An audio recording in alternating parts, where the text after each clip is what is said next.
Main levée, la voix qui s'élève avec des invocations, c'est cela le Qunut, une invocation récitée pendant la prière en temps de crise. Il s'agit d'un appel à la miséricorde, à la protection, mais également à la patience et à la justice auprès du prophète, paix et salut sur lui. Qunut, c'est cette invocation spéciale qu'on fait à la fin de la prière, soit avant la génuflexion, le ruku.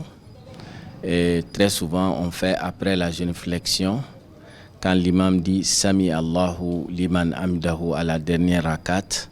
Et on sait que l'être humain est faible, on est limité et nous avons besoin de l'accompagnement divin, nous avons besoin de l'assistance de Dieu. À travers la prière de Qunut, c'est pour implorer l'aide d'Allah subhanahu wa ta'ala, demander à Dieu de nous faciliter la gestion de cette crise, de nous accorder une porte de sortie. Le Qunut est une pratique profondément ancrée dans l'islam et son recours en période de crise est plus que nécessaire. Il peut être récité lors de la prière de l'aube, communément appelée prière du Fajr, mais aussi à d'autres moments pour implorer la grâce et la protection divine. Très souvent, c'est au cours de la prière de l'aube, communément appelée Fajr, et après la deuxième génuflexion, que l'imam prononce le Qunut. L'objectif recherché, c'est demander et implorer Allah subhanahu wa ta'ala son secours face aux dangers comme par exemple les envahisseurs, contre les crises d'une guerre civile.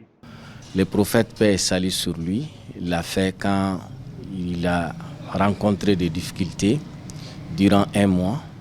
Et les hadiths sont authentiques dans le Bukhari, dans beaucoup d'autres livres, que le prophète sallallahu alayhi wa sallam, il a fait un mois de prière de Qunut dans chaque prière. Mais très souvent, ce qui est souhaité par la majorité des érudits, c'est de le faire à la prière où on prie à haute voix, notamment la prière de Maghrib, et Isha et la prière de Fajr.